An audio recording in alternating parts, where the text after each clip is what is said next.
Coming up, City volunteers in China clean up the home of a cerebral palsy sufferer in Xiamen.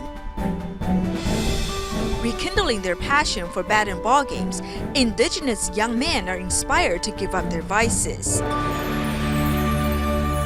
Welcome to DaAi Headlines. I'm Siri Su. Thank you for joining us. City volunteers in Xiamen, China, have been caring for a cerebral palsy sufferer, 20-year-old Li Jianshi. Due to her illness, she cannot talk, and her four limbs have atrophied. To help her live more comfortably, the volunteers help clean up her house as well as bathing her during their visits. Hearing a volunteer calling her, Li Jianshi is smiling happily because whenever the volunteers visit her, she is able to go outdoors to enjoy the sun. You're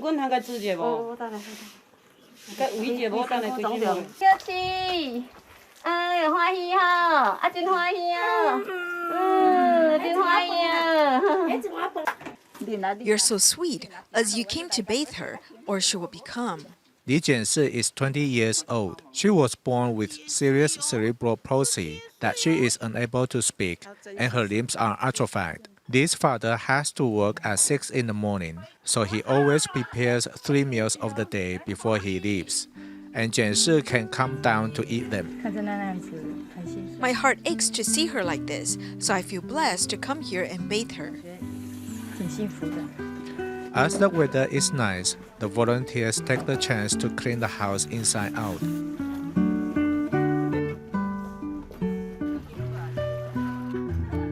It isn't easy to fetch water in the countryside. 2 elderly volunteers clean every corner of the house with their experience. We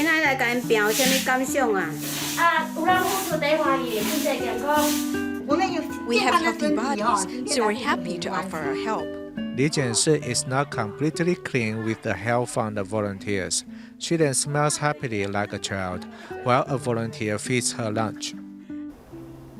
In recent years, clinics in the Philippines are commonly being opened within major shopping centers or renting areas out of large hospitals.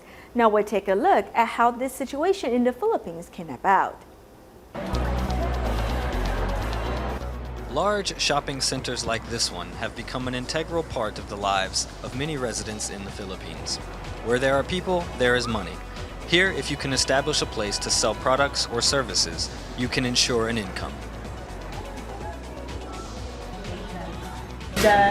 After registration, patients will come here and they'll receive an eye exam.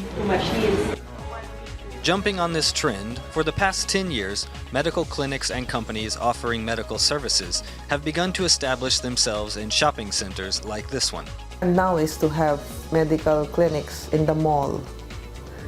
Each mall now has its own multi-specialty clinics. And so where people are, there are more clinics there.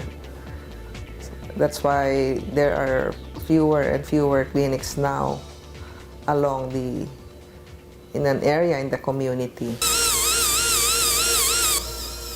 This dental clinic, located in a large commercial building, has been in business for almost 40 years, with a solid reputation and a daughter prepared to take over the family business. However, independent medical clinics like this one are becoming increasingly rare.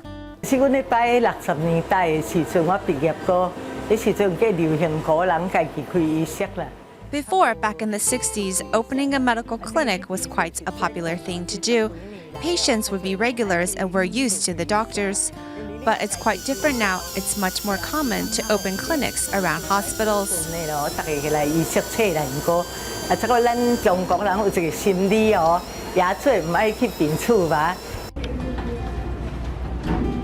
Visiting a nearby hospital, medical clinics with the same services are scattered about in different areas. The hospital appears like an apartment building, renting space to different tenants. The reason is because in the Philippines, private hospitals make profits by renting space to private clinics by deducting a portion of the clinic's revenue.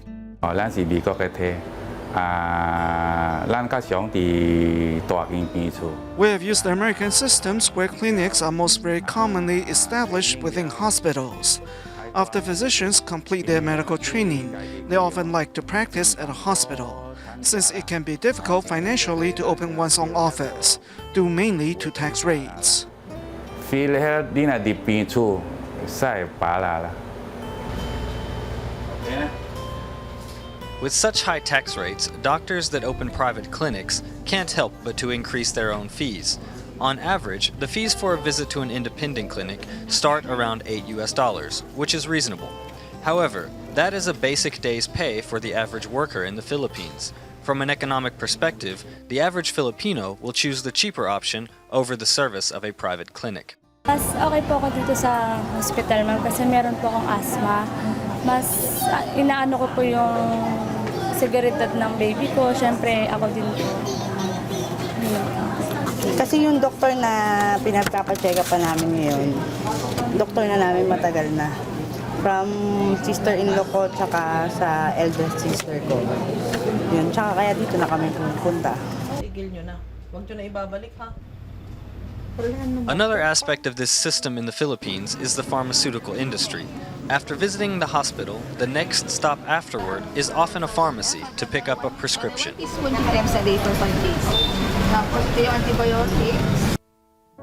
Insurance for the target is universal health care. It is being taken care of by Philippine Health Insurance Corporation. Right now, the enrollment is about 80%. The enrollment is not the problem. Sometimes it's the accessibility to the health center. We have 7,000 islands. If you live in one of the islands, even if you have the insurance, the expense for going to and from the hospital sometimes is not so affordable to those who are living in little islands. Most of them are fishermen. With so many small islands, there are obstacles for many residents of the Philippines to receive good medical care. Not only is poverty a problem, but the national government has also not invested much into public welfare, an amount equal to only 3% of total GDP, a number that lags behind that of Malaysia, Singapore, and Thailand. The Philippines is a country of over 100 million people, and the World Bank asserts that by 2017, it will have the 12th largest economy in Asia, with the 9th largest market for pharmaceutical products. Facing such developments, the Philippines needs to take serious action to address the problems facing its national healthcare infrastructure. The Tzu Chi kindergarten in Nabon Tabo, Malaysia held its annual Vegetable Planet event. The teachers at the kindergarten encouraged the students to embrace vegetarianism for 1 month.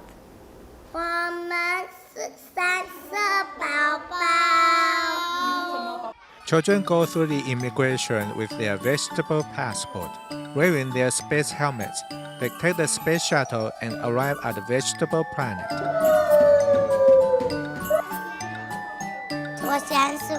I like the vegetable planet because I like eating vegetarian food.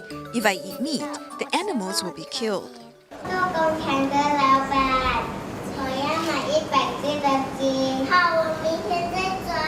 The children learn to respect lives in the play and ask other people to eat vegetarian food.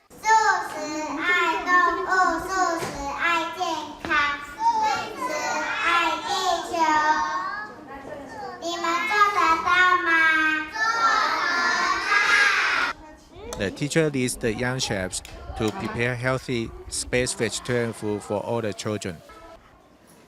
I can prepare it with everyone, so we can all eat vegetarian food.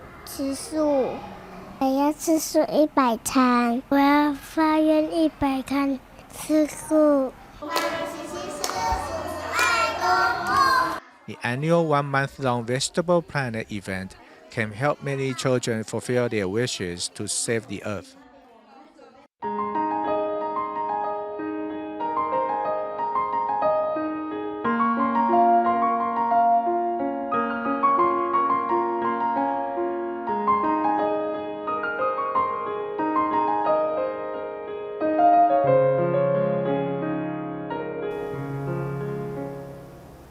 Since its founding 50 years ago, Tzu Chi Foundation's Master Jing Yan and her disciples have worked to support themselves instead of taking offerings from followers. We now learn how these masters support themselves while also passing on the Dharma.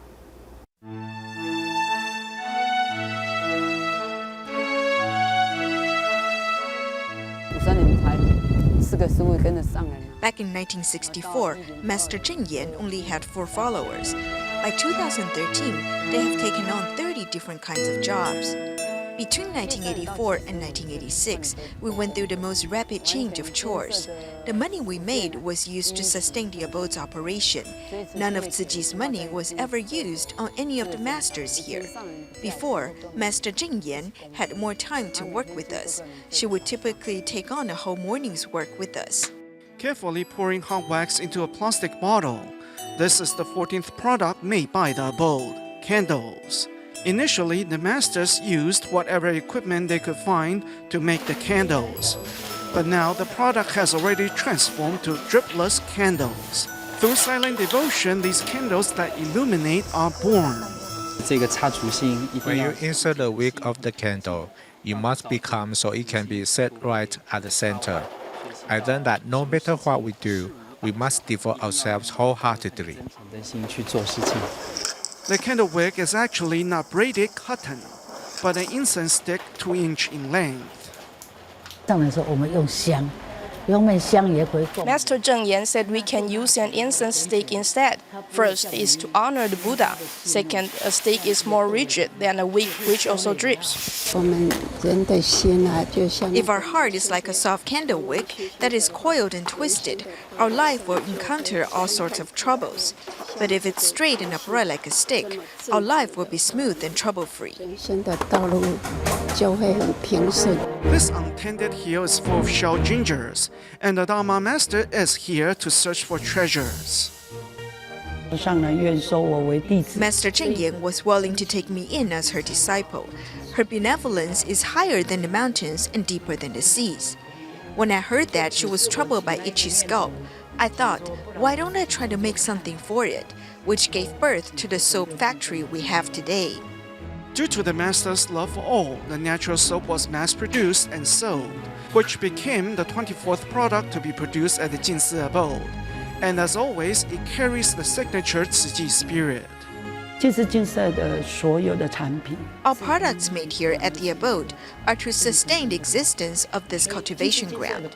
We're not a commercial factory. We are a factory within a cultivation ground. Conforming to the growth of the plant, the soap is only produced twice a year. Lay people will come help with the harvest and production, cultivating their spirituality in the process. We must learn from the plant. It grows non-stop over the whole year, and when harvest time comes, it gives all of itself to us humans without getting anything in return. We should follow after the plant's spirit and give ourselves selflessly as we serve the public. After a group discussion, it was decided that the soap will be presented simply to the market. We wanted a basic style to minimize tapping into the planet's resources. Complex packaging will only lead to additional processing. That was the principle of the product, and thus there were no designing or brainstorming involved.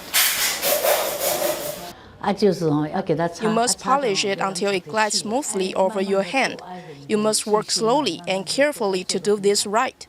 Only then can you achieve perfection. Master Zheng Yan's earliest disciple, Dharma Master DaAi, is working on pottery. Over the past 50 years, she has taken on various projects, but this one has been her focus in the past few years. The pieces they make move me. Why? Because they're simple. The simpler an art is, the closer it can reach people.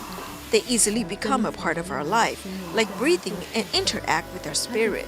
Beautiful and original artworks are created here. Our ceramic creations are simple, elegant, and stately at the same time. Unlike other ceramic art that focuses on artistic presentation, Master DaAi focuses on presenting Tzu Chi's humanistic spirit. Monastic artwork should be intricate. It should embody our humanistic spirit. Verses from the Sutra of Innumerable Meanings are etched on each piece, so the Dharma may be spread further. Such is the creativity of the Master. This has inspired Peng Yamei to spend 8 years on designing the ceramic lampshades used by the Hualien Jinsi Hall. 活水源头就是开始。This piece, titled Spring Fountain, is inspired by Master Zhengyan's effort to build a hospital here in Hualien. In a vast universe, every lotus flower is the embodiment of the four immeasurables. Using nature's elements, Peng tries to present this universal truth. I'm truly grateful to Master Zhengyan for her boundless mentality to allow artisans to boldly go about creating so that we may present Tzu Chi's teachings through modern art to express Tzu Chi's spirit and history.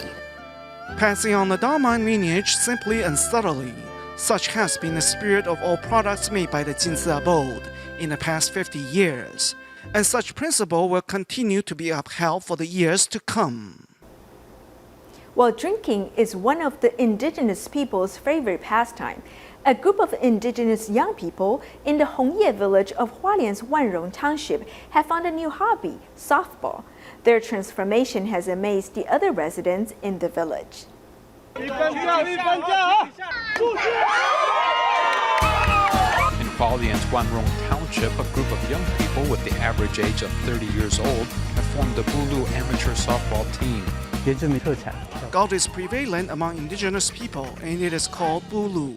Therefore, we hope to remind people to change their drinking habits with this name. The softball team stipulates that team players should refrain from alcohol during practice and matches. In their first month, one could see wine bottles and cups during practices. By the time they got their uniforms in the second month, no more cups were there. The players changed with the resolve to stop drinking and win trophies.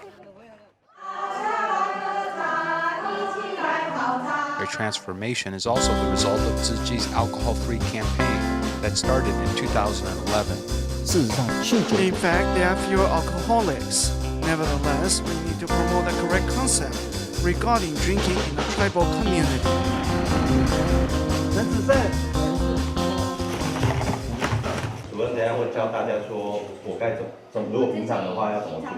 Tzu Chi helped form the softball team and guide members to kick their drinking habits with their passion for sports. They usually release their work-related pressure with drinking. Later, they realized they loved playing softball, so they were able to gain confidence this way. 33-year-old Fang Zhichang, who is the team's pitcher, grows betel nut trees for a living. Odd jobs such as molding works or binding steel rebar. Their health deteriorates as a result. Indigenous people love drinking, I'm not kidding. Do not drink that much, or else you will have trouble breathing. 应该吧，酒不要喝太多，不要喝醉，喝一喝都很容易讲那个醉生梦死的话，那叫傻瓜酒。 Fang, who encourages all to drink less, used to drink or play online games after work. He did not work very hard in the past. However, since he started playing softball, perhaps his health conditions improved from jogging, batting, and pitching. He has better endurance now. Now Fang has a different focus in life and has even rekindled his love for his tribe. 志龙约大家啊，所以我有请半天假，慈济也有赞助我们啊，然后我们互相嘛，反正也都在村庄啊，对不对？垒球队的组成，当然是因为他们本身。 The softball team is a success since they are passionate about sports, so it is their interests that inspire them to develop and change. Falling in love with softball, the young people have given up drinking and smoking. Their transformation has amazed other residents of the village. We never imagined they could work together to do so much, so the seniors found it amazing. What is even more amazing is how happy they are on the softball field, and how their transformation continues to inspire all those around them. In Taiwan, more retired elders are returning to the classroom as students. This has led the Rekindling Foundation to create continuing education courses. Despite their old age, these elderly students study diligently and enjoy making friends in the classes. Let's meet one of the students, 96-year-old Xiamen. This is a Japanese class, and the students are paying very close attention to the lesson and even taking notes. 75歳です。私は今年74歳です。私は今年78歳です。 This class is comprised of elderly men and women, with the oldest being 96-year-old grandmother Xiamen. At this important part of the lesson, Xiamen takes careful notes. Her teacher says she's quite a serious student. Most of the time she takes notes. She writes down whatever I write on the board. Xiamen has been attending this continuing education course for the past 7 years and hasn't missed a class. When she was young, she went overseas to study in Japan, which explains her interest in the Japanese language.